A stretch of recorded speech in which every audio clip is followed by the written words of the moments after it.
Bonjour à tous, bonjour Bernard Monod. Nous nous retrouvons à Bruxelles, au Parlement européen, où vous siégez comme député français. Vous siégez au sein du groupe de l'Europe des Nations et des Libertés. Alors, au cœur de l'actualité de ces dernières heures, l'annonce par le gouvernement français de l'accueil de 10 000 migrants sur le territoire national. Bernard Monod, 10 000 migrants, c'est peu ou c'est beaucoup ? Non, pour moi, ce chiffre est totalement ridicule. Arriver à comptabiliser 10 000 migrants, arithmétiquement, ça me paraît complètement dérisoire. Et puis, la France va accueillir plus de 10 000 migrants dans les 2 ans qui viennent. C'est ce qui a été annoncé, comme vous venez de le dire, jusqu'en octobre 2019. C'est ça. Donc, comment arriver à les comptabiliser réellement, sans frontières nationales? Vous pensez qu'en réalité, ce sera beaucoup plus? C'est ça le Oui, effectivement. D'abord, il y a l'immigration légale qui est de plus de 200 000 étrangers par an, et puis l'évaluation quasi officielle donc des clandestins qui est supérieure à 150 000. Donc on est bien éloigné de ce chiffre de 10 000, et donc il arrive en réalité 10 000 migrants minimum toutes les 2 semaines. Alors pourquoi cet effet d'annonce de la part du gouvernement français ? Pourquoi ? Parce que comme toujours, ils cherchent à faire des effets d'annonce, à faire croire aux Français une illusion qui n'existe pas. Et la réalité, c'est qu'ils sont complètement dépassés par les événements et par ce flux migratoire permanent qui pousse à nos frontières. Qu'est-ce qui vous permet d'affirmer que le gouvernement est et sera dans le futur dépassé par les événements ? Parce que ce sont les faits, hein, tout simplement. Comme disait Mark Twain, les faits sont têtus. Bon, alors, prenons l'exemple de l'Allemagne. Par exemple, ils ont eu 1 200 000 migrants rien qu'en une année. Donc, le gouvernement prétend aujourd'hui qu'il va pouvoir maîtriser ces 10 000 en 2 ans, mais on voit bien que c'est un mensonge politique. Plus généralement, pour vous, vers quoi allons-nous dans cette crise des migrants ? Moi, je pense qu'il faut avoir une approche par une analyse globale de l'ensemble du défi qui est devant nous.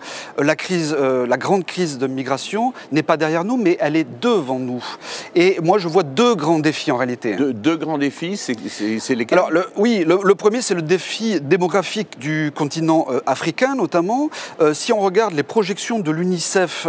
oui, on vient d'avoir des projections qui viennent... Absolument, les projections de l'UNICEF qui, a priori, en 2050, on voit bien, on travaillait sur ces prospectives, si vous voulez, et la population de l'Afrique serait d'environ 2,5 milliards d'habitants, le double d'aujourd'hui, et donc cette pression migratoire sera énorme dans les décennies à venir, surtout dans une Europe ouverte aux 4 vents. Vous me parliez de 2 défis ? Oui, le deuxième, c'est celui du défi climatique, avec le grand phénomène de réchauffement climatique qui est en train d'avoir lieu et pour lequel tout le monde aujourd'hui s'accorde à dire que c'est une réalité. Ça va créer des conditions de vie en Afrique qui vont être insupportables. Donc l'envie de bouger, de migrer vers des zones plus favorables va se faire sentir de ces populations. Et c'est là, si vous voulez, que le risque de submersion migratoire sera immense.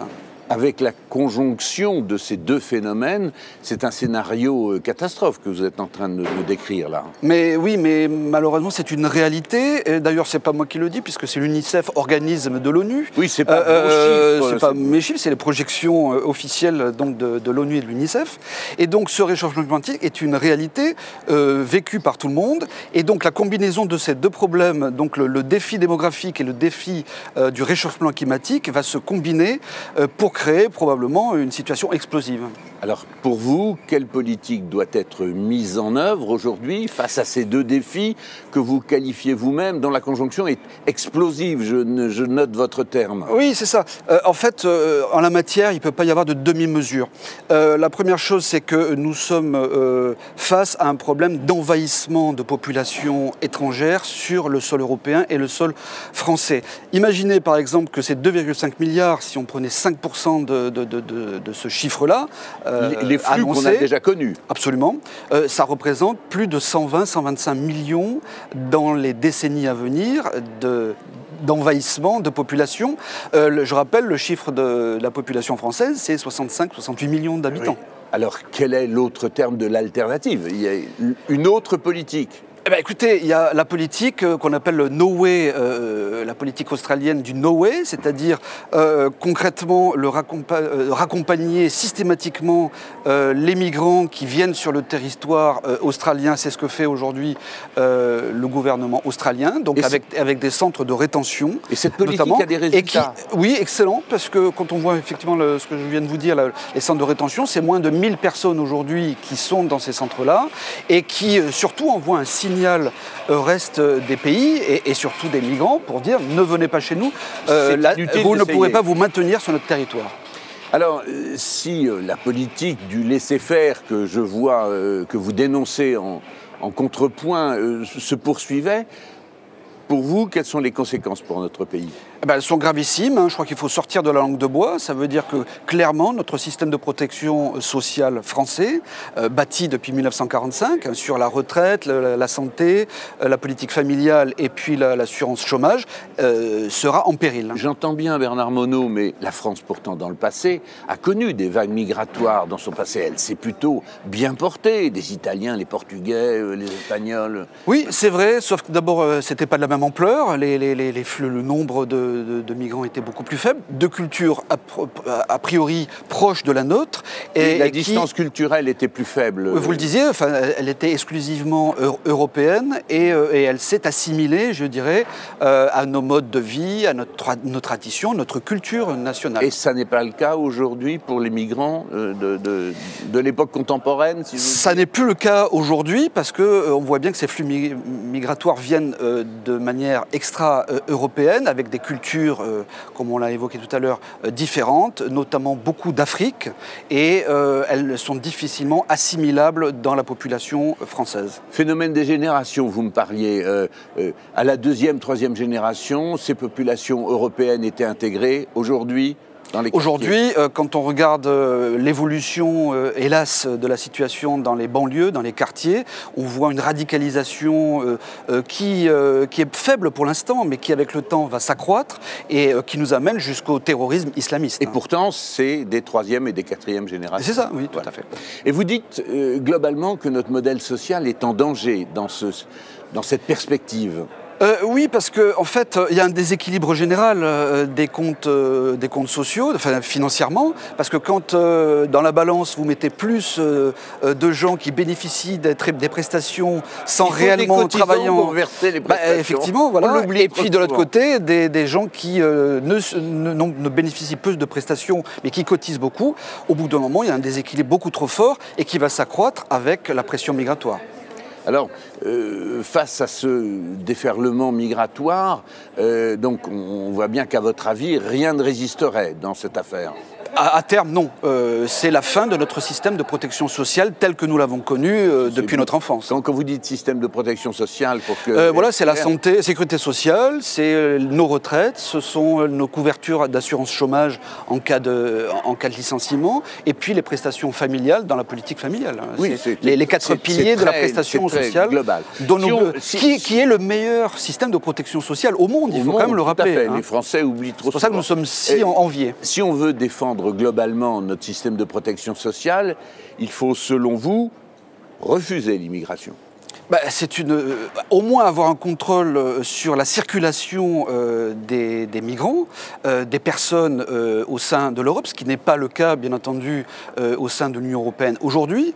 Et puis, au-delà de ça, si vous voulez, il faut que nos dirigeants et l'Union européenne prennent en main vraiment le problème de la sécurité et du terrorisme, qui est le point crucial de l'avenir de nos citoyens. J'allais y venir, justement, parlons-en. Que reprochez-vous à ces pauvres migrants? Ils nous ont jamais fait de mal à une mouche.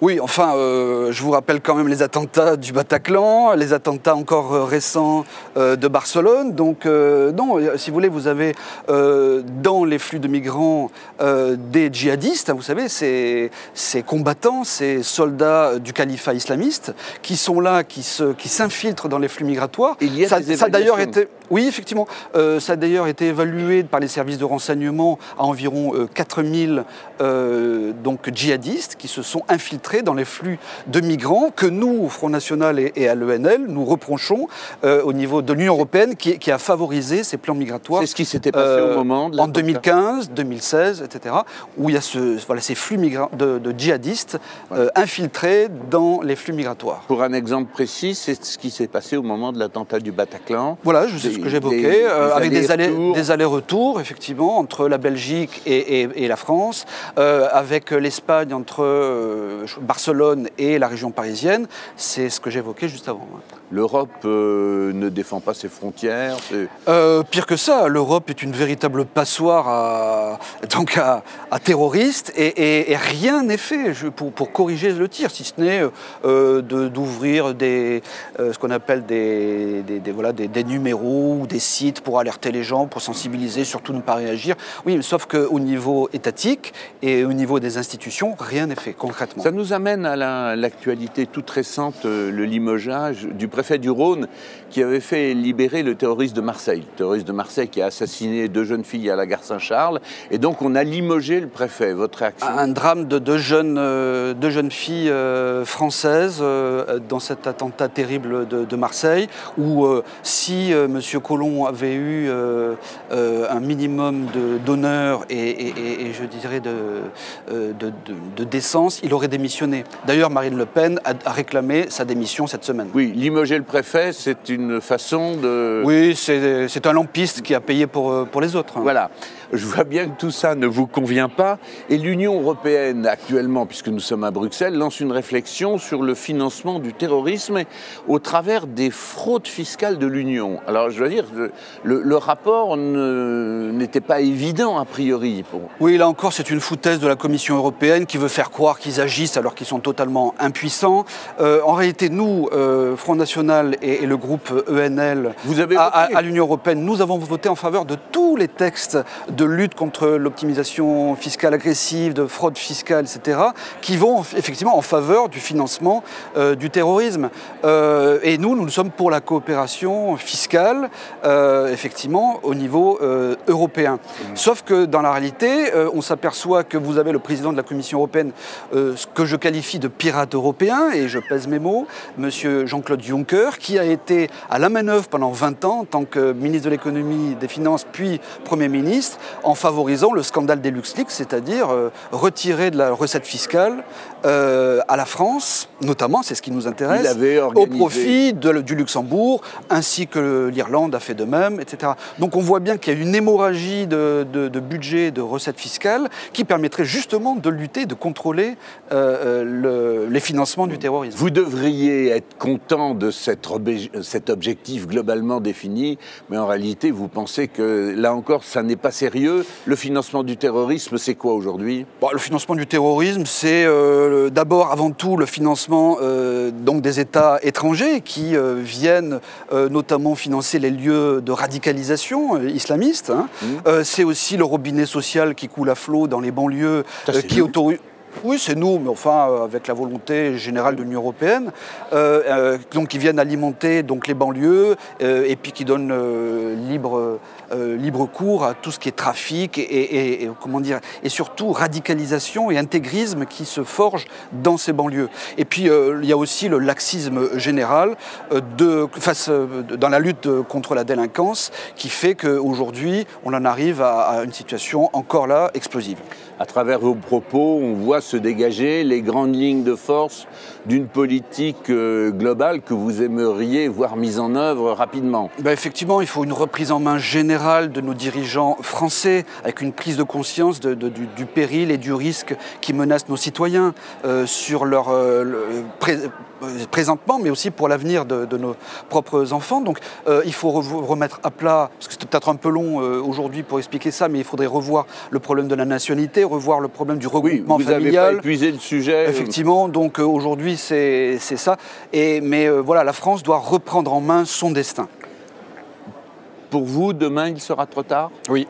Oui, moi franchement je tire le signal d'alarme, il faut réagir maintenant.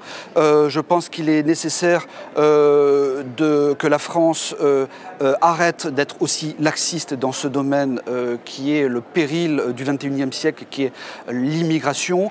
La France a un rôle très... qui vient de loin, c'est pas, pas les dernières années. Ça fait des décennies, avec les socialistes, avec l'UMP, les Républicains, avec l'UDF déjà à l'époque de Giscard d'Estaing. Tout ça a 30 ou 40 ans d'existence, de renoncement, de laisser-faire. La France est une grande nation qui vient du fond de l'histoire millénaire, qui a un destin, qui a une culture, qui a une tradition et qui peut arriver à transmettre ça. La France doit jouer un rôle très important et faire parler d'elle dans les années à venir. Ce sera notre mot de la fin. Merci Bernard Monod. Nous nous retrouverons le mois prochain pour à nouveau faire le point de l'actualité en plateau. Bonne journée.